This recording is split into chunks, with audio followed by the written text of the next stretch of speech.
गोवा पूरी तरह खुले में शौच से मुक्त राज्य बन गया है। केंद्र सरकार की प्रमुख योजनाओं में से कई योजनाओं में गोवा 100% सैचुरेशन हासिल कर चुका है। और हम सब जानते हैं, जब सैचुरेशन होता है तो भेदभाव खत्म हो जाता है। जब सैचुरेशन होता है तो हर लाभार्थी तक पूरा लाभ पहुंचता है। जब सैचुरेशन होता है तो लोगों को अपना हक पाने के लिए रिश्वत नहीं देनी होती। इसलिए मैं बार बार कहता हूं कि सैचुरेशन ही सच्चा सेक्युलरिज्म है। सैचुरेशन ही सच्चा सामाजिक न्याय है। यही सैचुरेशन गोवा को, देश को मोदी की गारंटी है। इसी सैचुरेशन के लक्ष्य के लिए अभी देश में विकसित भारत संकल्प यात्रा चलाई गई थी। गोवा में भी 30,000 से ज्यादा लोग इस यात्रा से जुड़े।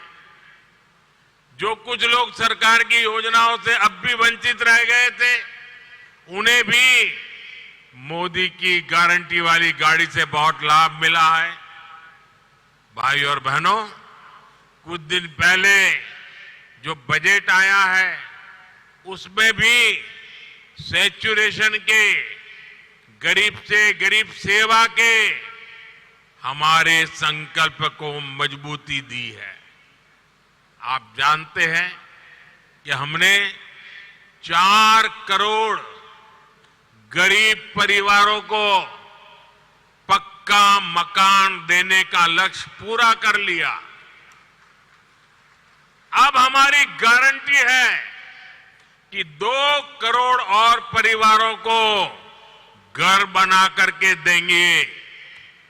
और मैं गोवा के मेरे साथियों आपसे भी कहता हूं, आपके गांव में, आपके इलाके में अगर कोई परिवार पक्के घर से छूट गया हो, अगर आज भी वो झुग्गी झोपड़ी में रहता है, तो उनको बताना, मोदी जी आए थे, मोदी जी ने गारंटी दी है कि आपका मकान भी पक्का बन जाएगा।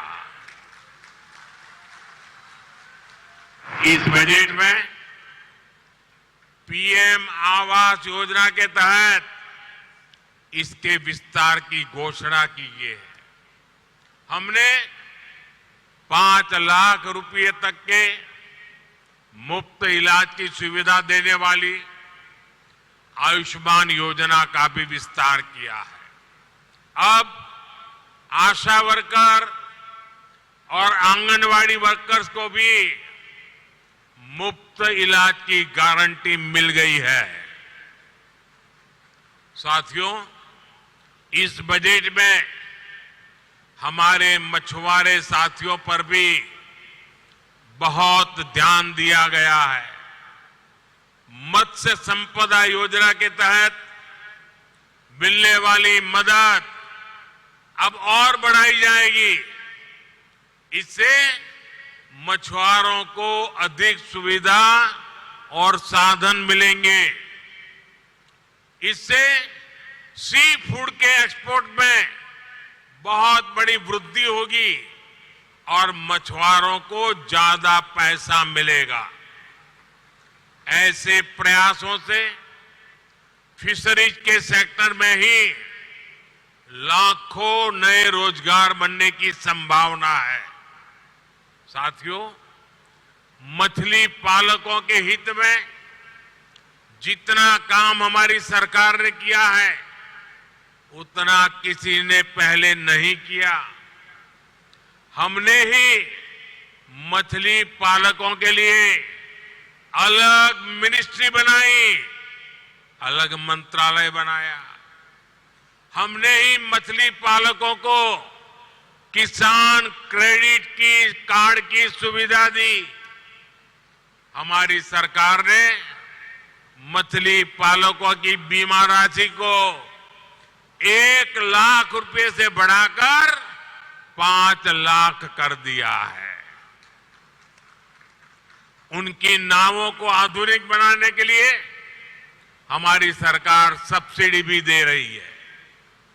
भाई और बहनों, भाजपा की डबल इंजन सरकार गरीब कल्याण के लिए बड़ी योजना चलाने के साथ ही इंफ्रास्ट्रक्चर पर रिकॉर्ड इन्वेस्टमेंट कर रही है। आप खुद देख रहे हैं देश में कितनी तेजी से रोड, रेल, एयरपोर्ट का विस्तार हो रहा है। इस वर्ष के बजट में इसके लिए 11 लाख करोड़ रुपए रखे गए हैं, जबकि 10 वर्ष पहले इंफ्रास्ट्रक्चर पर 2 लाख करोड़ रुपए से भी कम खर्च किया जाता था। जहां भी विकास के प्रोजेक्ट चलते हैं, वहां रोजगार की नई संभावनाएं जन्म लेती है। इससे हर व्यक्ति की कमाई बढ़ती है। साथियों, हमारी सरकार गोवा में कनेक्टिविटी बेहतर करने के साथ ही इसे लॉजिस्टिक हब बनाने के लिए भी काम कर रही है। हमने जो गोवा में मनोहर इंटरनेशनल एयरपोर्ट बनाया है, उससे लगातार राष्ट्रीय और अंतर्राष्ट्रीय उड़ानें जुड़ रही है। पिछले साल देश के दूसरे सबसे लंबे केबल ब्रिज न्यू जुआरी ब्रिज का लोकार्पण किया गया। गोवा में इंफ्रास्ट्रक्चर का तेज विकास, नई सड़कें, नए पुल, नए रेलवे रूट, नए शिक्षा संस्थान, सभी कुछ यहां के विकास को नई गति देने वाले हैं। साथियों, भारत हमेशा से नेचर, कल्चर और हेरिटेज की दृष्टि से समृद्ध रहा है। दुनिया में लोग अलग अलग तरह के टूरिज्म के लिए अलग अलग देशों में जाते हैं। भारत में हर प्रकार का टूरिज्म एक ही देश में एक ही वीजा पर उपलब्ध है।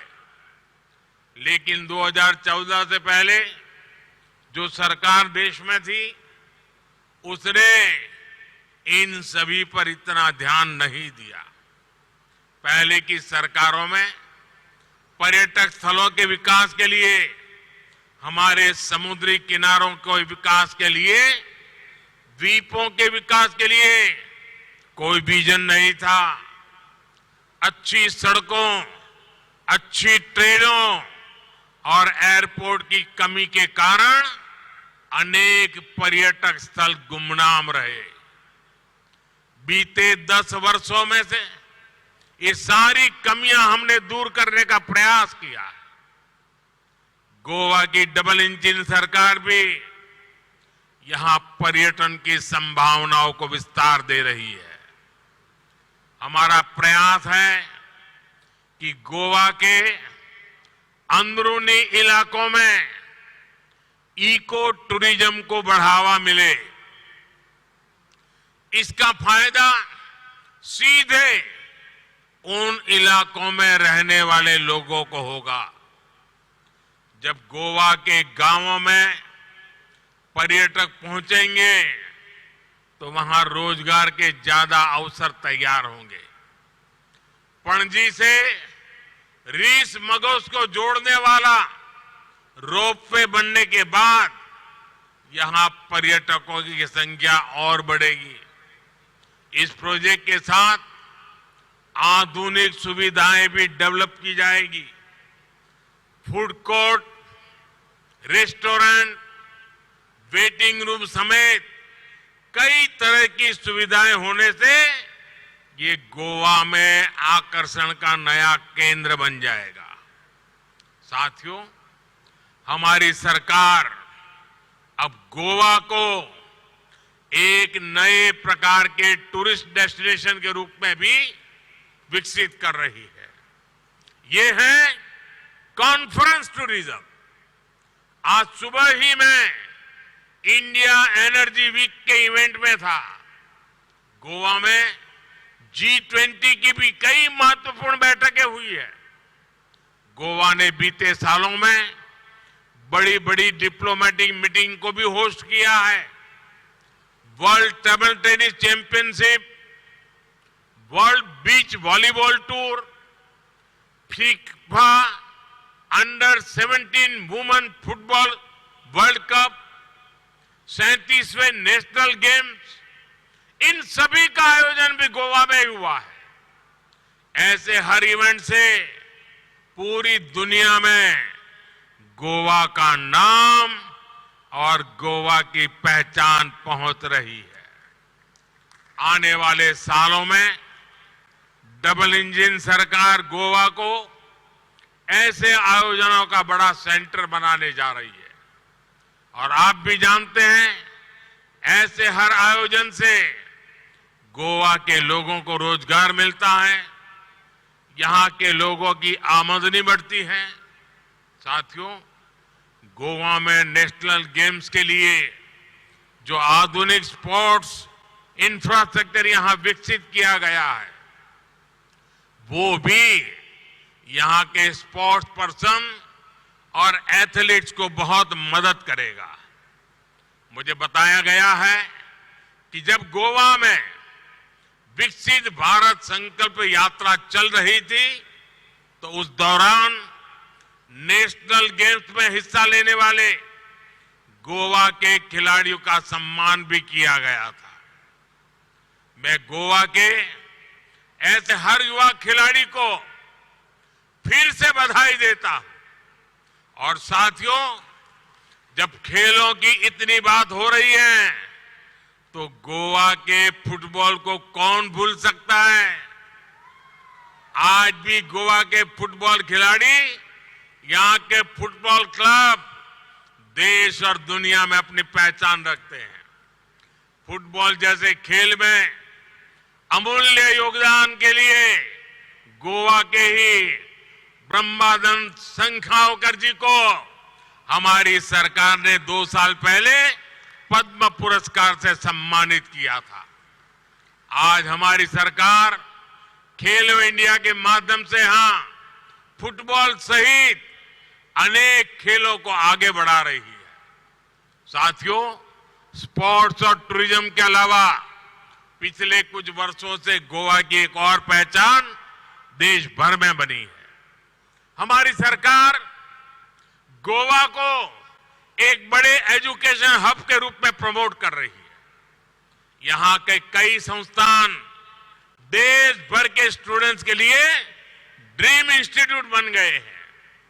आज जो नए संस्थान शुरू हुए हैं, वो भी गोवा के युवाओं को देश में बन रहे नए अवसरों के लिए तैयार करेंगे।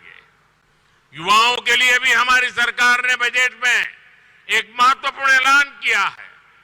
रिसर्च और इनोवेशन पर 1 लाख करोड़ रुपए का फंड बनाया जाएगा। इससे टेक्नोलॉजी के क्षेत्र में इनोवेशन को बढ़ावा मिलेगा और इसका फायदा इंडस्ट्री को होगा, हमारे युवाओं को होगा। भाइयों और बहनों, गोवा के तेज विकास के लिए सबका प्रयास जरूरी है। मुझे गोवा के सभी परिवारजनों पर पूरा भरोसा है। मुझे विश्वास है कि मोदी की गारंटी से गोवा के हर परिवार का जीवन बेहतर होगा। फिर एक बार आप सभी को इन विकास कार्यों की बहुत बहुत बधाई देता हूं। बहुत बहुत धन्यवाद। भारत माता की। भारत माता की, भारत माता की। बहुत बहुत धन्यवाद।